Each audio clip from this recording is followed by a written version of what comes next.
उसकी करामतें बड़ी अजीब थी। फरिश्ता आता था वही लेके, उसका नाम था टीची टीची, अपनी किताब में लिखा है। नाम क्या है? नबी पाक सल्लल्लाहु अलैहि वसल्लम ने फरमाया कि जनाब आयशा के साथ मेरा निकाह अल्लाह ने आसमानों पे किया है। उसने हदीस पढ़ ली तो सवेरे उठी उसने भी एक फतवा दिया। एक बीबी थी, नाम था मोहम्मदी बेगम, कहने लगा मेरा भी उसके साथ आसमानों पे निकाह हो गया है। फिर सारी जिंदगी मोहम्मदी बेगम की मिन्नतें ही करता रहा। उसने कहा मैंने नहीं करना तेरे बेईमान के साथ निकाह। अब एक नया बहाना मैं सुनता हूं, नया बहाना, कहते हैं जी पाकिस्तान की असेंबली ने उन्हें काफिर कहा है। असेंबली वजीर आजम साहब शेखुल हदीस है आपके, असेंबली में जो लोग बैठते हैं शेख, उनका क्या कुफर इस्लाम से, क्या वो किसी को कहेंगे बेचारे। सूरत इखलास तो हमारे वजीर दाखिला और वजीर खारजा नहीं सुना सकते, ये हाल है। बहुत बड़े बड़े बैरिस्टर कहलाने वालों को सूरत इखलास नहीं आती, उन्होंने किसी को काफिर मुसलमान क्या कहना है। असेंबली का मसला नहीं है, उम्मत मुस्लिमा के उलमा मुहद्दिसीन मुहक्किकीन का मुतफिका फैसला है कि मरज़ई कल भी काफिर थे, आज भी कयामत तक काफिर, और बदतरीन काफिर है, हल्के फुल्के काफिर भी नहीं, सुपरलेटर डिग्री है, जबरदस्त किस्म के काफिर है, छोटे मोटे भी नहीं, आखिरी दर्जे के बदतरीन मुशरिक हैं। हम लोगों की अपनी मौज है जमहूरी, और नहीं जी नहीं नरमी करनी चाहिए, नहीं जी नहीं नरमी करनी। एक पार्टी वाला दूसरे पे सख्ती कर रहा है, मजहब के मामले में सारे उसने इखलाक के कायल है, सब इखलाक के कायल है। नरमी करो ठीक है, सबको कहो चलो ठीक है गली बराबर की है, वोट बराबर के ले लो। वहां कहते हैं ना दिए तो लड़ाई भी होगी, नाराजगी भी होगी, झगड़ा भी होगा, ये भी होगा। दुनियादारी के मामले में सख्ती और दीन के मामले में ऐसा ना करो। वो बदतरीन मुशरिकीन है, उन्होंने ऐसे ऐसे जुल्म किए। वो तो कहते हैं जो हमारे पीछे नमाज, मिर्जा तो ये कहता था जो मुझे नहीं ना मानते वो सारे शैतान के पैरोकार हैं, तो सबको शैतान कह रहा है, तू नरमी कर रहा है। और फिर उसके मर्जियों की मुसीबत ये है कि वो कहते हैं जी हम कुरान को भी मानते हैं, हम इस्लाम को भी मानते हैं, हम नबी पाक सल्लल्लाहु अलैहि वसल्लम को भी मानते हैं, बस आखिरी नबी नहीं मानते, एक नया नबी मानते हैं। और फिर रंग बड़ा अजीब दिया, कहते हैं जिल्ली नबी है, बरूजी। नोखा फलसफा सुने आप, हैरान हो जाएंगे। जिल्ली नबी, कहते हैं मैं मुस्तकिल नबी नहीं, मैं नबी पाक का साया बन के आया हूं, ये उसने दावा किया। कहते हैं मैं मुस्तकिल नबी नहीं, मैं हुजूर का। और बेवकूफ, जिस खुदा ने अपने रसूल का साया बनाया ही नहीं, बनाया ही नहीं कि किसी के कदम ना आ जाए, और तेरे जैसे शख्स को साया बनाना था जिसकी एक आंख भी कोई नहीं, काना है बेचारा, मिर्जा काना था, एक आंख उसकी सलामत। अल्लाह के नबियों में कोई नुक्स होता। हमारे यहाँ एक दफा गुफ्तगू हो रही थी तो एक मौलाना कहने लगे मिर्जा झूठा नबी है। उस्तादों ने रोक दिया, कहने लगे ये लफ्ज भी नहीं कहना, जो नबी होता है वो झूठा नहीं होता, और जो झूठा होता है वो नबी, ये लफ्ज भी नहीं कहने, उसको झूठा नबी नहीं कहना। कहा हुजूर फिर क्या कहें? कहने लगे चलो काना शाना कह लिया करो, इतनी गुंजाइश है, ये तो लो दो चार जुमले हैं, जैसा बेचारा है था वैसा चलो कह लो, काना शाना कह लिया करो, इसकी इजाजत है, लेकिन ये लफ्ज कहने की इजाजत मुनज्जम साजिश की इस शख्स ने, मुनज्जम। और ये रुकी नहीं, हमारी यूनिवर्सिटियों के अंदर बहुत सारे लेक्चरार भर्ती किए जाते हैं जो कादियानी है, मिर्ज़ई हैं। और आप हैरान होंगे ये बात सुन के कि यूरोप का वीजा सबसे आसानी से उस बंदे को मिलता है जो कहता है जी मैं मरज़ई हो गया हूं, मुझे पाकिस्तान में खतरा है, फटाफट बुला लेते हैं। तुम्हारी उनके साथ क्या रिश्तेदारी है जो तुम्हें फटाफट बुलाते हैं? बताओ क्या ताल्लुक है जो तुम्हें सपोर्ट करते हैं? मिर्जे गुलाम अहमद कादियानी ने दावा किया, पहले वो कहने लगा जी मैं मुहद्दिस हूं, मैं हदीसों की तशरीह करता हूं। फिर कहने लगा मैं मुजद्दिद हूं, दीन की तजदीद करूंगा। फिर आहिस्ता आहिस्ता कहने लगा जी मैं इमाम मेहंदी बन के आया हूं। लोग इकट्ठे होने लगे ना, हमारे लोग तो दुआ कराने पे कायल हो जाते, वैसे भी जो नई मदारी लगाए उसके बंदे जल्दी कायल हो जाते। अल्लामा इकबाल ने पंजाबी का, मैं खुद पंजाबी हूं लेकिन इकबाल ने पंजाबी का मिजाज बयान किया है, पंजाबी का मिजाज। इकबाल कहते हैं पंजाबी का मिजाज है कि तहकीक का फंदा कोई सयाद लगा दे, ये शाख नशेमन से उतरता है बहुत जल्द। कहते हैं कोई मदारी दिखाए सही, इसका काम है फटाफट पहुंच जाना। ये मदारियों का जमाना है। जो अच्छी मदारी लगा ले, शोर शार अच्छा करे, उसके गिर्द लोग, जो कहे मैंने फूंक मारी तो बंदा चल पड़ा, फूंक मारी तो गिर गया, फिर मैंने ऐसे किया तो ऐसे हो गया, कोई मदारी दिखाए सही। मदारी का दौर है। उसने भी मदारी लगा ली, मैं दुआ करता हूं तो फलाना सही हो गया, मैं ये करता हूं तो कभी मुहद्दिस हो गया, कभी वो मुजद्दिद हो गया, फिर कहने लगा मैं इमाम मेहंदी हूं। फिर उसने थोड़ी तरक्की कर ली तो कहने लगा मैं मसीह मऊद हूं, वो जो हजरत ईसा अलैहिस्सलाम ने दोबारा पैदा होना था तो लिहाजा मैं आ गया हूं, माअज़ल्लाह। फिर आहिस्ता आहिस्ता जब उसने समझा ना कि अब बंदे थोड़े पक्के हो गए हैं जो मेरे साथ हैं, फिर कहने लगा नहीं मैं जिल्ली नबी हूं, बुरूजी, मैं साया बन के आया हूं। मिर्जा गुलाम मोहम्मद कादियानी पुश्त पनाही उसको अंग्रेज की हासिल थी। किसी शख्स जब हुकूमतें सपोर्ट करती हैं पर उसका आगे बढ़ना बड़ा आसान हो जाता है। उसकी अंग्रेज ने मुकम्मल पुश्त पनाही की। अपने बच्चों को समझाएं जो बात अर्ज कर रहा हूं।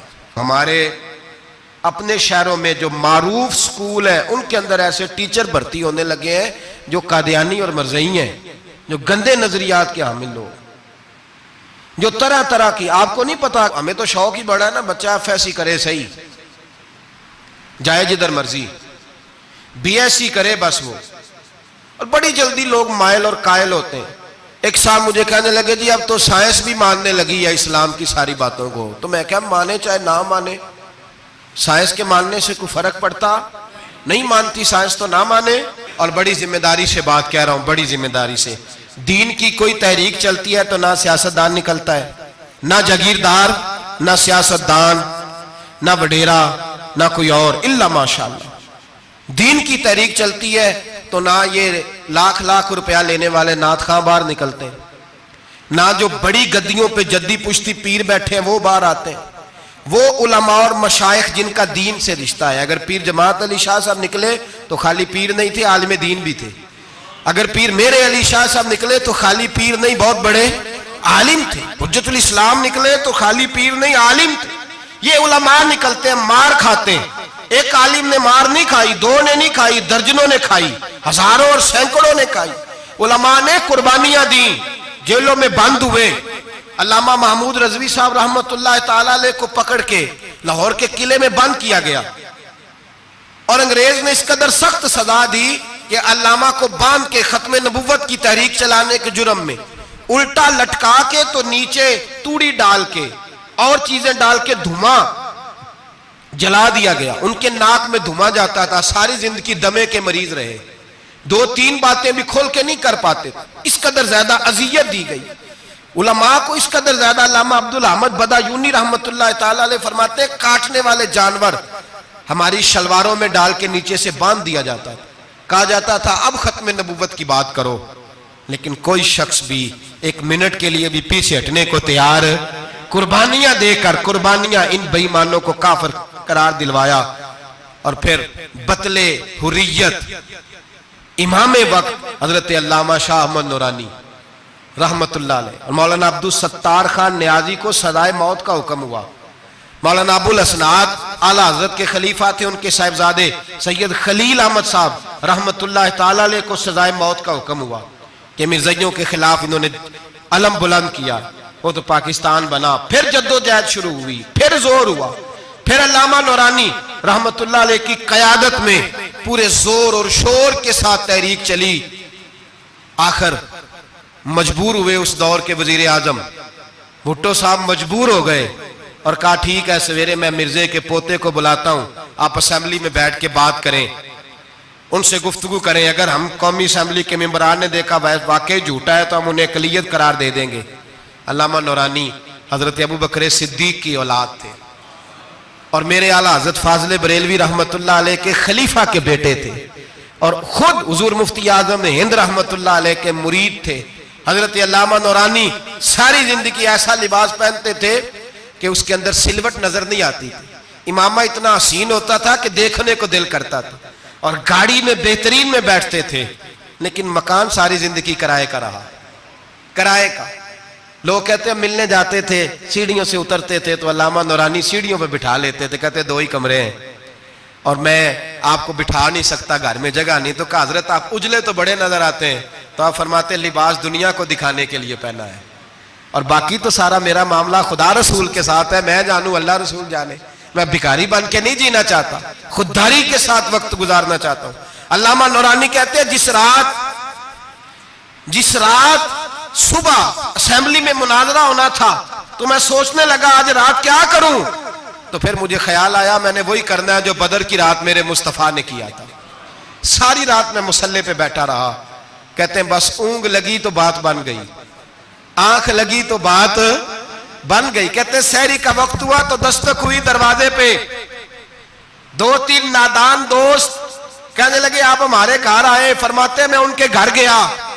जब उनके घर पहुंचा तो वहां मरज़ई और कादियानी 10 करोड़ रुपया ब्रीफ केस में बंद करके लाए और कहने लगे मौलाना ये बयाना है, बयाना, ये आप बयाना पकड़ लें और बाकी पैसे बाद में। सुना है मकान भी किराए का है, सुना है आपके पास कोई प्रॉपर्टी नहीं, ये बयाना ले ले, बाकी बाद में आएगा। अल्लामा नूरानी कहते हैं मैंने जब पैर की ठोकर लगाई तो ब्रीफ केस खुल गया और उसमें करोड़ों रुपए बिखर गए। मुझे कहने लगे पैसे देख के तो आपको ख्याल आ गया होगा कि बच्चों के लिए भी कुछ सोचना है, पीछे भी पलट के देखना है। तो नूरानी साहब रहमतुल्लाह अलैह फरमाने लगे मैंने कहा हाँ मैं वसूल तो कर लेता पर तुमने कीमत बड़ी थोड़ी लगाई है। ईमान बेचना इतनी थोड़ी कीमत, मेरी तो रात ज्यादा कीमत लग गई है, बड़ी ज्यादा कीमत, मैं तो बिक गया हूं पहले से। कहने लगे आपकी क्या कीमत लगी है? फरमाने लगे रात में दुरूद पढ़ते पढ़ते सोया हूं तो मदीने वाले रसूल का दीदार नसीब हुआ है और नबी पाक ने थपकी दे के कहा फिक्र न करना मैं तेरे साथ हूं। तो कहने लगे जिसकी कीमत मोहम्मद अरबी लगाए कोई उसे खरीद सकता है? सवेरे मैदान लगेगा असेंबली में और मैं असेंबली के फ्लोर पे साबित करूंगा तुम कल भी बेईमान थे, आज भी बेईमान हो, कयामत तक तुम बेईमान ही रहोगे। जितना मर्जी पढ़ जाओ, लिख जाओ, जितनी मर्जी बड़ी इबादत गाहें बना लो, जितना मर्जी शोर कर लो और जितने मर्जी कनाडा और अमेरिका तुम्हारा साथ दे ले, हमारे रसूल आखिरी नबी है, हुजूर आखिरी नबी है। ये उम्मत का मुतफिका अकीदा है, इसमें किसी को रखना डालने की इजाजत। आप फरमाते हैं सवेरे वो आया, बड़े जोर से आया, कभी अंग्रेजी बोलता कभी कोई बोली बोलता, लेकिन अहमद रजा के दरवाजे का एक फकीर एक बात ही करता, वो रजा के नेजे की मार है कि अदुव के सीने में गार है, किसे चारा जोई का वार है कि जो वार वार से पार। कहते एक और मौलवी साहब भी आए मेरे साथ मुनाजरा करने, उनकी अपनी किताब से निकल आया कि नबी पाक के बाद आखिरी कोई और नबी आ जाए तो फर्क नहीं पड़ता। अपनी किताब से, उनके दारुल उलूम बनाने वाले की किताब से निकल आया। तो मौलवी वो मिर्जा कहने लगा तुमने भी तो लिखा है। हमने कहा ये भी बेईमान है, आला हजरत कह चुके हैं ये काफिर है, ये भी तुम्हारी तरह का ही है जालिम, लिहाजा इसकी बात का कोई एतबार नहीं है। काफिर करार दे दिया गया, कुफर तो हो गया, अकलियत तो हो गई, लेकिन वो आज तक अपनी हरकतों से बाज। हमारे बच्चों को पता ही नहीं ये कितने गलत है, हमें खबर ही नहीं कि ये कितने बुरे हैं। भाई एक साहब से मेरी एक दफा बात हुई, चौधरी साहब थे, गुफ्तगू हुई तो कहने लगे जी खत्म नबुव्वत नहीं मानते तो खत्म हो गया मसला, अल्लाह नाराज हो जाएगा। खत्म नबुव्वत नहीं मानते तो अल्लाह नाराज हो जाएगा। मैंने कहा जनाब के कितने बच्चे हैं? कहने लगे 4। जमीन कितनी? 20 किले। कितने कितने आए बोलिए? तो मैंने कहा एक नया बंदा आके खड़ा हो जाए, कहे मैं भी आपका बेटा हूं, तो आप राजी हैं? मिसाल दे रहा हूं समझाने के लिए, बिला मिसाल हो बिला तशबीह, आप राजी हो जाएंगे? बोले नहीं नहीं तुझा चुप कर क्या आखना, चल कोई नहीं 4 भी वंड लेने 5 वंड लेने, हो जाएगा ऐसा। अजीब बंदे हो, जो काम जो तुम्हारा बेटा नहीं, जब तुम उसे बेटा मानने को तैयार नहीं तो जो अल्लाह का नबी नहीं, वो मैदान में खड़ा होकर मैं भी हूं मैं भी हूं मैं भी हूं, तो ये किस तरह काबिल कबूल बात है। और एक भाई सगे भाई को जायदाद देने को तैयार नहीं तो एक और आके शामिल हो जाए, कहे मुझे भी शामिल कर लो, चलो कोई नहीं फर्क पड़ता, इतनी जमीन है अब्बे की, इतनी जमीन है अब्बा जी की, मुझे भी शामिल कर लो, तो लोग तो कत्ल कर देंगे। कहें जब तू है नहीं तो हमारा भाई बनता क्यों है? ओ खुदा के बंदे, अजीब फलसफा है, हयात है, अजीब जिंदगी है, फटाफट लोग मान लेते हैं। सब लोगों ने अपनी अपनी बातें की, सब ने अपने अपने दलाइल दिए खत्म नबुव्वत पे। जरूरत ही नहीं थी, जब हुजूर कह गए जो बन सकते थे उनको नबी पाक कह गए, जो बन सकते थे जिनमें सलाहियतें थी। हुजूर ने फरमाया अली तो मेरे लिए इसी तरह है जिस तरह मूसा के लिए हारून थे। लेकिन मूसा के भाई हारून भी नबी थे, पर मेरे बाद को नबी हो सकता तू हो उसी तरह जिस तरह मूसा के लिए हारून, जिनके अंदर खूबियां पाई जाती थी। फरमाया अबू बकर मेरी सारी उम्मत से अफजल है पर नबी नहीं है। मेरे रसूल पाक ने फरमाया उमर फारूक में वो सारी खूबियां पाई जाती हैं जो एक नबी में हो। लौ काना नबी बाद लकाना उमर इब्ने खत्ताब, अगर कोई मेरे बाद नबी होता तो खत्ताब का बेटा उमर होता। जो हो सकते थे जब वो नहीं हुए तो तू काना शाना उठ के आ गया है, इधर कादियान का रहने वाला, और तू कहता है नहीं मुझे मान लो। चलो पूरा ना मानो, जिल्ली मान लो, बरूजी मान लो, कोई हया होनी चाहिए। और बड़े बड़े सियाने बंदे, उनको आज तक पता ही नहीं कि ये जलील कितने, इनके अंदर खबासत कितनी पाई जाती है। मेरे रसूल पाक उम्मत के लोगों ने अपने अपने दलाइल दिए, नबी पाक की उम्मत ने अपने अपने। हजरत मियां मोहम्मद बख्श साहब रहमतुल्लाह अलैह खत्म नबूवत पे बात करने लगे तो उन्होंने अनोखी बात ही कर दी, अनोखी बात। एक शख्स उनसे कहने लगा चल के देखो तो सही, मिले तो सही। आप फरमाने लगे दफा करो, जिन्ना अंदर इश्क है रचिया ओना नहीं भज जाना, भावे सोने मिलन हजारा असा नहीं यार बटौना। हमने दाएं बाएं देखना जरूरत ही नहीं, हमारे रसूल ने कोई कमी छोड़ी नहीं। बाकी आ रहे हैं यहां खैरात लेने, हजरत मूसा कह रहे हैं अल्लाह अपने आखिरी नबी की उम्मत में शामिल कर ले, तो हमें क्या जरूरत है पता भी करने की और सुन ले। ये याद रखें बात, इमाम आजम अबू हनीफा रहमतुल्लाह अलैह फरमाते हैं अगर किसी बंदे ने दावा किया कि मैं नबी हूं, दावा किया कि मैं नबी हूं, और सामने वाले ने उसे यही कह दिया ना कि अगर तू नबी है तो मौजज़ा दिखा, तो ये कहने वाला भी काफिर हो गया। इसलिए कि इसने तो दलील मांग लिया, ये तो थोड़ा सा मुत्तफिक हुआ है। तमाशा देखने के लिए भी अगर कहा ना कि अगर तू नबी है तो दलील ला, कोई मौजज़ा, तो ये लफ्ज कहने वाला भी बोलिए दायरा इस्लाम से क्यों मांगी तूने दलील, क्या जरूरत पड़ी थी, क्यों तूने ऐसा कहा। इतना मुतफिक का अकीदा है कि तू मांग, तू ये भी नहीं कह सकता कि चल कुछ करके दिखा, ये भी तेरे लिए जायज है। सूफिया कहते हैं तूने सोच कैसे लिया, तरीकत के अंदर तो गैर की मुदाखलत काबिल कबूल।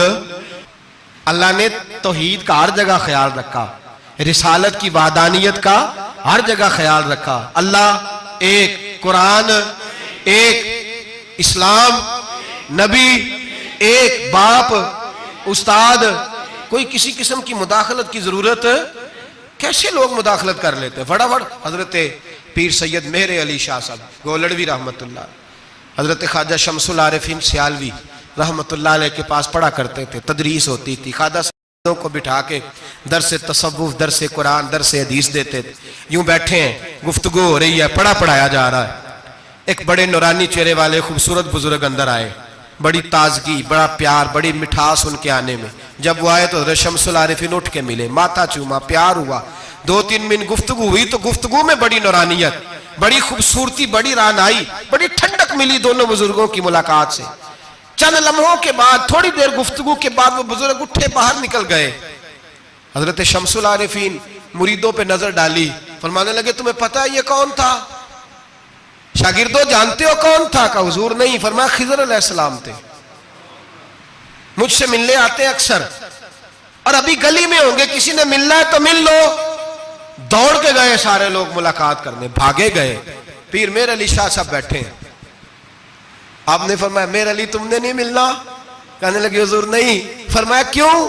कहने लगे हुजूर मैं उसे ना मिलूं जिसे खिज़र भी मिलने आता है, उसे ना मिलूं जिससे वो मिलने आता है। मैंने क्या करना है उनसे मिलके? आपसे मिलूंगा जिनसे हजरत खिज़र भी मिलने आती है। जिन्हां तना विच इश्क है रचिया ओना नहीं भज जाना, भाणे भावे सोने मिलन हजारा असा नहीं यार वटौना। जरूरत ही नहीं, ऐसे हसीन महबूब के बाद किसी और जगह नजर जमाने की तबीयत जरूरत नहीं, तवज्जो नहीं, ख्याल नहीं। जिसने ये पूछ भी लिया कि तू बता, कोई मौजज़ा दिखा, वो भी दायरा इस्लाम से नबी पाक सल्लल्लाहु अलैहि वसल्लम के जमाने में हुजूर ने खुद फरमाया था 30 के करीब लोग होंगे जो दावा करेंगे हम नबी हैं। फरमाया दज्जाल होंगे, कज़्ज़ाब होंगे जो दावा करेंगे। एक बंदे ने तो हुजूर की ज़ाहिरी हयात में दावा कर दिया, मुसलमा उसका नाम था। 150 साल के करीब उम्र पाई उसने, और बहुत सारे उसके मानने वाले इसीलिए मानने लग गए कि उम्र बड़ी लंबी है। माशअल्लाह ताला लोगों का अपना अपना मिजाज है ना, मानने का अपना अपना मिजाज है। एक उससे काना आदमी दुआ कराने आया, एक आंख से काना था, उसने दुआ कराई तो दोनों आंखों से अंधा हो गया, दोनों आंखों से। अल्लाह ने उसे सजा दी तो एक मानने वाला कहने लगा फटाफट मान जाओ, वरना जो इसकी ना माने पूरा अंधा हो जाता है। मानने वालों का अपना अंदाज है ना। एक लंगड़ा आया, एक टांग से लंगड़ा के चलता था, मुसलमान से दुआ कराने आया तो दूसरी भी जाया हो गई, ये उसका हाल था। पर मानने वालों का क्या किया जाए, मानने वाले जिसको मर्जी मानने लगते हैं, नफ्सियाती तौर पर लोग कमजोर हो जाते हैं। मुसलमान ने नबी पाक सल्लल्लाहु अलैहि वसल्लम को खत लिखा, कहने लगा हुजूर के जमाना मुबारक में, और कुछ हदीसें ऐसी भी मिलती हैं जिससे यह साबित होता है कि उसकी हुजूर से मुलाकात भी हुई, सामने कुछ बोल ना सका, जाके खत लिखा। कहने लगा कि आप मेरे साथ मुआहदा कर लें, जब तक आप हयात ज़ाहिरी में आप नबी, और जब आपका विसाल हो जाए तो मैं नबी, या ये मुआहदा कर ले कि आधे अरब के आप नबी और आधे का मैं नबी। माज़अल्लाह, उसने ये खत लिखा। नबी पाक ने जवाब लिखा, फरमाया मैं तो अल्लाह का रसूल हूं, तू कज़्ज़ाब है, तू कज़्ज़ाब है, झूठा है। लोग एक और भी, मैं एक दिन आर्टिकल पढ़ रहा था, कहने लगे जी मिर्जे के अब बड़े मानने वाले हैं, उसको कज़्ज़ाब नहीं कहना चाहिए, उनको दुख होता है। जो झूठ बोले उसे झूठा नहीं कहना चाहिए। तुझे बोल दे क्यों नहीं, तो की प्रोग्राम है, कहना चाहिए कि नहीं कहना चाहिए, यह सवाब होगा। इसलिए कि जो नबूवत का दूसरा दावा करे उसको नबी पाक ने झूठा कहा है। हुजूर ने फरमाया तू कज़्ज़ाब है, क्या कहा है, तो सवाब होगा, आखोगे तो क्या कहा है, कज़्ज़ाब। तो उसको कज़्ज़ाब कहना नबी पाक की त्या की है ना, फिर जी मनन वाले तकलीफ होंगी तो मैं क्या पई होवे, वो कज़्ज़ाब है, लिहाजा हमेशा कज़्ज़ाब ही रहेगा। जब हुजूर ने कहा है जो दावा करे नबूवत का वो क्या है, तो लिहाजा कज़्ज़ाब ही रहेगा। हुजूर ने लिखा कज़्ज़ाब, जब नबी पाक ने कज़्ज़ाब लिखा ना खत में, कौन लेके जाएगा, अब उसके दरबार में जाना है, हालात बड़े खतरनाक है, उसके गिर्द बंदे भी हैं, और उसके घर जाना है, मुश्किल मरहला है। एक सहाबी थे छाबड़ी फरोश, सर के ऊपर रख के ना टोकरा, तो मदीने की गलियों में खजूरें बेचते, 11-12 बच्चों के बाप थे। कौन जाएगा, और जिस्मानी तौर पे भी कमजोर थे, फटाफट उठे, खजूर खा रहे थे, हाथ खड़ा करके कहा हुजूर किसी और की ड्यूटी ना लगाना, मैं जाऊंगा। जब ये लफ्ज कहे तो उनके मुंह से खजूर के टुकड़े गिरे सहाबा के चेहरों पर। एक सहाबी कहने लगे पहले खजूर तो खा ले, बड़ी तुझे जल्दी है बोलने की, खा तो ले। कहने लगे अगर मेरे खाते खाते ड्यूटी किसी और की लग गई, तो किसी और की लग गई तो क्या करूंगा, जल्दी है मुझे। हुजूर सैयद आलम सल्लल्लाहु अलैहि वसल्लम ने ना अपना नेजा दिया, घोड़ा दिया, फरमाया जरा डट के जाना, उसके घर जाना है। कहा महबूबा फिक्र ही ना करे, फिक्र ना करे। सहाबा कहते हैं इस तरह वो निकला जैसे कोई जर्नैल निकलता है, उसका अंदाज ही बदल गया, उसके तौर तरीके ही बदल गए, वो यूं निकले जैसे कोई बड़ा दलेर आदमी जा। हुजूर ने भेजा है ना, नबी पाक ने भेजा है ना, अंदाज ही बदल गए, तरीके ही बदल गए। मुसलमान के दरबार में गए, वहां एक शख्स जो बाद में मुसलमान हुआ, वो बतलाता है कि जब हजरत हबीब बिन ज़ैद पहुंचे ना तो नेजा हाथ में था, जोर से गाड़ा जाके उसके दरबार में, जोर से गाड़ दिया जमीन पे। मुसलमान नजर, कौन हो? आप फरमाने लगे तुझे चेहरा देख के नहीं पता चला मैं रसूलुल्लाह का नौकर हूं? हमारे तो चेहरे बताते हैं हम रसूल वाले, हमारे तो चेहरे बताते हैं नबी पाक वाले, तुझे पता नहीं चला कौन हूं, कैसे आए हो? फरमाया ये तेरे खत का जवाब लाया हूं। बादशाहों का तरीका यह था कि खत खुद नहीं पढ़ते थे, साथ एक बंदा खड़ा होता था, वो खत पढ़ता था। मुसलमान ने उसको खत दिया, पढ़ो। जब उसने खत पढ़ा तो लिखा था तू कज़्ज़ाब है। अब सब ने सुन लिया, अकेले में होता तो चलो बात और थी, सुन लिया सब ने, आग बगोला हो गया, आंखें सुर्ख हो गई, जलाल बरसाने लगा। अब और तो कुछ ना हुआ, सामने हजरत हबीब खड़े थे, उठा तलवार लेके कहने लगा तेरे नबी ने मुझे कज़्ज़ाब कहा है, तेरा क्या ख्याल है? मानने लगे ख्याल वाली बात ही कोई नहीं, जिसे नबी पाक कज़्ज़ाब कहे वो होता ही कज़्ज़ाब है, जिसे हुजूर झूठा कहे वो होता ही। फरमाया तू 7 समुद्रों का पानी भी बहा दे तो तेरा झूठ धुल सकता, तू है ही झूठा, जिसे हुजूर ने झूठा कह दिया वो झूठा है, झूठा है। कहने लगा पीछे पलट के देख, सारे मेरे पहरेदार हैं, मेरे सिपाही हैं, तलवारें, नेज़े, खंजर, तीर, सारे मेरे मानने वाले। क्या लफ्ज है, क्या हुस्न है, क्या तवानाई है। हजरत हबीब बिन ज़ैद फरमाने लगे मेरे 12 बच्चे हैं, उनमें से कुछ ऐसे हैं जो दूध पीते हैं, कुछ ऐसे हैं जो अभी चल नहीं पाए। मैं जब रसूलुल्लाह का पैगाम लेके निकला था तो मैंने पलट के बच्चे नहीं देखे, तो तेरे पहरेदार कैसे देख लूं। जो चीज मजबूर करती है, बांध लेती है, वो नहीं जब मैंने देखी तो मैं तेरे पहरेदार देखूं। जो जी में आता है कर, गुलामान ने मोहम्मद जान देने से नहीं डरते, ये सर कट जाए या रह जाए कुछ परवाह नहीं करते। फरमाया उनको नहीं देखा जिनको देखना चाहिए था, तुझे देखूं। मैं अक्सर कहता हूं कट लग जाए ना हाथ पे तो नमाजें रह जाती हैं, जमातें छूट जाती हैं, तबीयतें बिगड़ जाती हैं, मुश्किल होता है, तकलीफ आए तो संभलना। यहाँ हल्का सा बिच्छू आके काटे तो शोर हो जाएगा, जुमे में लोग उठेंगे, अल्लाह मजमा बिखरेगा, ओ बिच्छू आ गया, हालात बिगड़ जाए। छिपकली पैरों पे गिरे तो लोग उठ दौड़ते हैं। हजरत हबीब बिन ज़ैद अंसारी खड़े थे, उंगली नहीं, हाथ नहीं, काट नहीं लगा। मुसलमान उठा, उसने जोर से तलवार मारी, बाजू कट के गिर गया, फवारा निकला खून का। ओ भाई बिच्छू काटे तो संभलना मुश्किल, जरा तसव्वुर करो हाथ कट गया। हजरत हबीब बिन ज़ैद खड़े हैं, कहने लगा अब तेरा क्या ख्याल है। आप फरमाने लगे तू बड़ा बेवकूफ है, हमें आजमाता है, हमें तो बदर से लेकर ओहद तक सारी दुनिया आजमा चुकी है, हमें आजमाता है, अभी भी ख्याल पूछता है।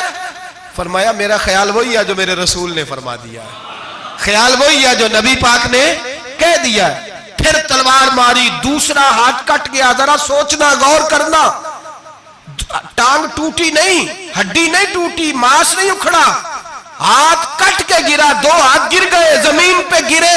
हजरत हबीब कहने लगा मैं तुझे कत्ल कर दूंगा, बाज आ जा। आप फरमाने लगे तू बड़ा नादान है। उन लोगों को डराता है जो सवेरे फजर की नमाज पढ़ के पहली दुआ ही शहादत की मांगते हैं। हमें डराता है जो सोते वक्त इल्तिजा करते अल्लाह बिस्तर पे मौत ना देना, मैदान में देना। तू हमें डरा रहा है, चल जो होता है कर ले। उसने खंजर रखा, तलवार रखी गर्दन पे, फरमाया मैं काट दूंगा। फरमाया काटता क्यों नहीं, काटता क्यों नहीं। और वो रवायत करने वाले कहते हैं मुसलमा के हाथ कांपते थे खत्मे नबुव्वत के तहफ्फुज के लिए। जब नबी पाक के गुलाम निकले तो झूठा दावे करने वाले कांप उठे, कांप खड़े हुए। कहते उसके हाथ कांपते थे। हजरत हबीब बिन ज़ैद कटे हुए बाजुओं के साथ भी तवाना थे। कलम तोड़ गए मियां मोहम्मद बख्श साहब, फरमाने लगे ओ कच्चा रंग ललारी वाला जेड़ा चढ़दा लेंदा रहिंदा, ए इश्क तेरे दा रंग मुहम्मद चढ़ जाए फेर नहीं लैंदा। जब तलवार चली, गर्दन कटी, तो रसूलुल्लाह की खत्मे नबुव्वत पर पहरा देने वालों का अजर मेरे रसूल ने बयान फरमाया, मेरे नबी ने अजर बयान किया, डिग्री जारी फरमाई, सनद दी हुजूर ने। वहां गर्दन कटी और जहां मदीने में हुजूर की आंखों में आंसू आए। या रसूलल्लाह क्या हुआ। फरमाया मेरा हबीब शहीद हो गया है और रब करीम ने उसके लिए जन्नत के सारे दरवाजे खोल दिए, सारे दरवाजे अल्लाह ने खोल। ये सनद जारी की नबी पाक, खत्मे नबुव्वत। मुसलमान का अकीदा हजरत अबू बकर सिद्दीक ने खत्मे नबुव्वत के तहफ्फुज के लिए पूरा एक दस्ता तैयार किया। अबू जाल के बेटे जनाबे सैयदना इकरमा रदी अल्लाह ताला अन्हो, उनकी सरबराही में जनाबे सैयदना अबू बकर सिद्दीक रदी अल्लाह ताला अन्हो ने लश्कर तैयार किया। वो लश्कर गया, उस लश्कर में हजरत वाशी भी थे जिन्होंने हजरत अमीर हमजा को मैदान उहद में शहीद किया था। फरमाते मैं दुआ करता था, ऐ अल्लाह बेहतरीन मुसलमान मेरे हाथों शहीद हुआ है, अब मेरे हाथों कोई बदतरीन काफर कत्ल करा ताकि मेरा कफारा हो जाए। फरमाते जब मैं गया, जब मैं निकला, मैदान में पहुंचा तो मुसलमान मेरे सामने आ गया, झूठी नबुव्वत का दावा करने वाला। कहते हैं जब सामने आया तो मैंने उसको मारा, तीर वो गिरा, और जब गिरा तो मैंने रखा फिर उसकी गर्दन पे पैर। मैंने कहा मेरे रसूल तो मैदान बदर में दुआ करे तो 5000 फरिश्ते आते हैं, तू जरा पलट के देख बेईमान तेरा हाल क्या है। फरमाते हैं मेरे कदमों के नीचे। मैंने कहा तू मेरे नबी से मुकाबला करने चला था। मैं रसूलुल्लाह का अदना गुलाम हूं, ना बदरी हूं, ना अशरम बशरा में से हूं, ना मैं खुलफाए राशिदीन में से हूं, पर हूं रसूल का गुलाम, अस्हाबी कन नजूम में शामिल हूं। फरमाते मैंने गर्दन काटी और अल्लाह ने मुझे मौका दिया। हजरत अमीर हमजा अगर मेरे हाथों शहीद हुए थे तो नबी पाक का बदतरीन दुश्मन भी मेरे हाथों कत्ल हुआ। खत्म नबुव्वत का तहफ़्फ़ुज़ हर दौर में हर जगह सहाबा करते रहे। हम बच्चों को कुछ नहीं सिखा पा रहे, हमारे बच्चे लाबलद हैं दीनी तालीमात से। हम ये शऊर दे के भेजते ही नहीं कि बेटा जो इस तरह की जरा भी बात करे उसका जिक्र करना बताना। कादियानी, मिर्जई, किसी जगह ये अपने आप को अहमदी कहते हैं, किसी जगह कोई और रूप धारते हैं। एक इनका ग्रुप अब लाहौरी कहलाता है, वो कहता है जी हम उसे सारा कुछ मानते हैं पर नबी नहीं मानते। हमने कहा तुम भी तो बेईमान हो ना, काफिर को तो मान रहे हो ना, चाहे मुजद्दिद भी मानो मुफस्सिर भी मानो, मान तो एक बेईमान को रहे हो ना। काफिर को काफिर मानना जरूरी है। अल्लाह ने कहा कुल या अय्युहल काफिरून, अल्लाह ने काफिर को काफिर कहा है, तो काफिर को काफिर मानना ये जरूरियात दीन का हिस्सा है। तो लिहाजा अपनी औलादों को, नस्लों को, आने वाले तबकात को, बिलखुसूस कॉलेज में, यूनिवर्सिटीज में और इन जगहों पे जो लोग तालीम हासिल करने जाते हैं, उन बच्चों को खास करके समझाएं, उन पर खास ध्यान दें, तवज्जो करें कि वो बच्चे इन चीजों से बाज आए, परहेज करें।